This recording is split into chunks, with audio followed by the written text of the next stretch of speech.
एक पत्रकार अगर कोई सच बोलता है, कोई मुद्दे उठाता है तो उसे जेल भेज दिया जाता है। ऐसा ही एक मामला अर्नब गोस्वामी का है, जो महाराष्ट्र में जब उन्होंने सरकार के खिलाफ कुछ मुद्दे उठाए तो उन्हें गिरफ्तार करके जेल भेज दिया गया। उनके साथ में बदसलूकी हुई, मारपीट करी जा रही है।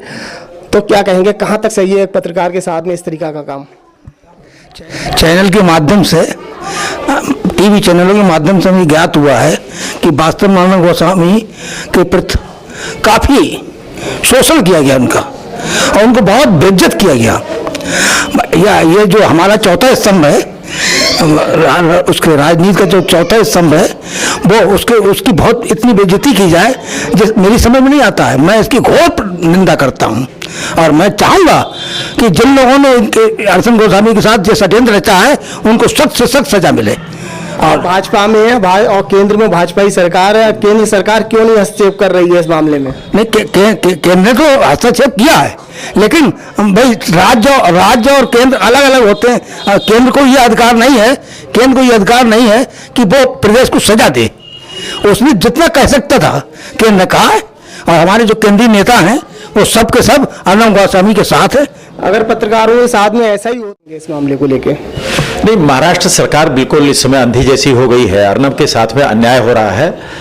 एक तरफ हम भारत में प्रेस की स्वतंत्रता के लिए बात करते हैं, जहां देश पर कन्हैया कुमार जैसे लोग भारत के टुकड़े टुकड़े हों और देश के लिए गालियां देते हैं, आतंकवादियों का जहां समर्थन करते हैं। देश में बहुत सारे लोग हैं जो अफजल गुरु जैसे आतंकवादियों का समर्थन करते हैं, उसके लिए सुप्रीम कोर्ट आधी रात खुलवाते हैं। ऐसे लोगों के लिए कानून नहीं है। और एक जो ईमानदारी की बात करता है, ईमानदारी से बात करता है, प्रेस का व्यक्ति है, प्रेस की स्वतंत्रता की बात चलती है, उसके लिए सरकार इस तरह का टॉर्चर दे रही है, ये सर्वथा गलत है। बालाजी ठाकरे की जो शिवसेना थी और आज की जो शिवसेना है, इसमें क्या अंतर आपको लग रहा है? बालाजी की शिवसेना एक वास्तव में शिवसेना थी, ऐसा लगता था कि वास्तव में शिव सैनिक हैं, लेकिन आज तो ऐसा लगता है कि ये सब पूंछ दबाए हुए खाली बंदरों की सेना है और ये दबाव में काम कर रहे हैं, सोनिया गांधी के दबाव में काम कर रहे हैं, कांग्रेसियों के। इनका अपना कुछ जमीर नहीं बचा है और ये बिल्कुल गर्त में चले जाएंगे, ऐसा मेरा मत है। कल अर्नब के लिए ऐसी जेल में शिफ्ट किया गया था जहाँ पे बहुत ही बड़े आतंकवादी टाइप के लोग जो हैं, बहुत खतरनाक लोग हैं जो उसमें जेल में बंद हैं। और अर्नब ये भी कह रहे हैं कि मेरी जान को खतरा है, मेरे साथ में कुछ भी हो सकता है। इस दौरान मारपीट भी करी जा रही है। तो क्या लग रहा है कहीं कुछ घटना तो नहीं हो सकती उनके साथ में?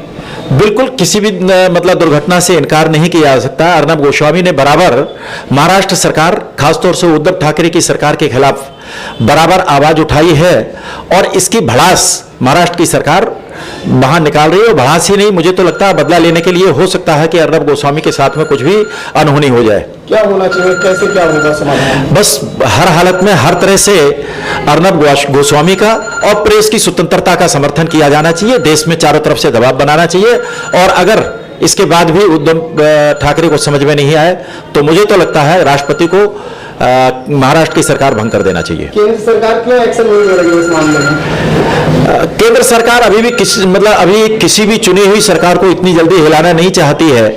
मुझे लगता है कि शायद इसीलिए अभी तक उन्होंने कुछ नहीं कहा है, लेकिन निश्चित रूप से उसके खिलाफ कार्रवाई होना चाहिए। मेरा ऐसा केंद्र की सरकार से भी मांग है। देना चाहिए, लेकिन ये बदले की भावना की कार्रवाई बहुत ही ज्यादा निंदनीय है, बहुत ही शर्मनाक है।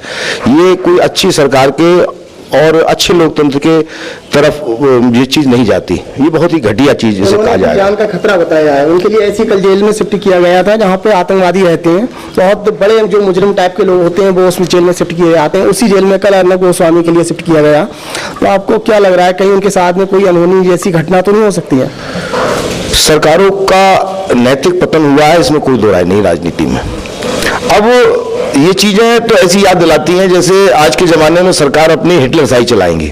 उस दिशा की ओर सरकारों का रुझान बनता चला जा रहा है। अपनी बात को मनमाना सरकार की नीयत में शामिल हो चुका है। गोस्वामी जी के साथ ये सब कुछ नहीं होना चाहिए। उन्हें अगर जेल ही भेजना चाहिए था तो एक सामान्य जो क्षेत्र की जेल आती है उसी जेल में रहना चाहिए उनके लिए। और जान माल की आशंका तो उनकी निश्चित हमें लगता है कि उनके साथ नुकसान पहुंचाया जा सकता है, क्योंकि वो एक बड़े पत्रकार हैं और समय समय पर उन्होंने राष्ट्र को, समाज को अच्छी रास्ता दिखाई है, अगर कहीं पे किसी तरीके का कोई फॉल्ट भी है तो सरकार को इतना बड़ा एक्शन नहीं लेना चाहिए कि एक जर्नलिस्ट के ऊपर सारी ताकत सरकार झोंक दे। ये सब तरीके बहुत ज़्यादा गलत हैं। हम ईश्वर से यही प्रार्थना करते हैं कि वो सदायु रहें, दीर्घायु रहें और किसी तरीके सुरक्षित रहें। सरकार से भी यही अपेक्षा करते हैं कि दमन का सिद्धांत और हिटलरसाई डिक्टेटरशिप का सिद्धांत छोड़ दिया जाए और लोकतंत्र के सही मान्यों में अगर राजनीति की जाती है तो जो समाज के लिए ज़्यादा अच्छी रहेगी। सचिन भाई, लोकतंत्र की बहुत बुरी तरीके से हत्या की जा रही है। महाराष्ट्र ही नहीं, पूरे भारत में जो भी सरकार के खिलाफ, अन्याय के खिलाफ आवाज, न्याय के खिलाफ आवाज उठाएगा, उसके अधिकतर यही हाल किए जा रहे हैं। पता नहीं ये सरकार, ये देश हमारा किस ओर जा रहा है। जिसने भी न्याय के खिलाफ आवाज उठाई उसके लिए बंद किया जा रहा है। वही चैनल, वही लोग खुल के बोल पा रहे हैं जो सरकार के इशारों पे काम कर रहे हैं। बाकी पूरे देश में इस समय आर्थिक स्थिति और सामाजिक स्थिति, लोकतंत्र की हत्या पूर्ण तरीके से की जा रही है। जो भी आवाज उठाता है उसके साथ यही दुर्व्यवहार किया जा रहा है। अच्छा, पहले जो शिवसेना थी बाल ठाकरे की और अब की सेना है जो उद्धव सरकार की, तो इसमें क्या अंतर लग रहा है आपको? पहले की शिवसेना में और आज की शिवसेना में बहुत अंतर है। जब पहले शिवसेना बाला साहब ठाकरे थे तो मैंने भी बरेली में जिला उपाध्यक्ष पद पे रहा था, बहुत काम किया था। पहले की शिवसेना में अगर मगर, जैसे आपने सुना होगा, बाला साहब ठाकरे के ज़माने में अगर मगर का कोई प्रश्न नहीं था। आज की शिवसेना स्वार्थवादी शिवसेना हो गई है। उसे तो सरकार चलानी है, चाहे कैसे ही चले, पूरी राजनीति में लिप्त है। क्या होना चाहिए, कैसे छूटेगा पत्रकार, क्या लग रहा है आपको? क्या किया जाए भाई, इसमें तो बड़ी विडम्बना स्थिति आ रही है कि जो है, जो भी अगर वहाँ की नहीं, देश में कुछ जो मुद्दा ज़्यादा उठ गया है प्रेस का है। आपने देखा होगा प्रवीण, जाने कितने हिंदूवादी नेता हैं जो भूमिगत हो गए हैं, जिनका कोई अता पता ही नहीं है, बोलते तक नहीं है, बिना कटे आ रहे हैं। प्रवीण तोगड़िया है, लाल कृष्ण आडवाणी है, जो बोलता है उसके लिए सीधे जेल और जो खामोश है उसके लिए घर।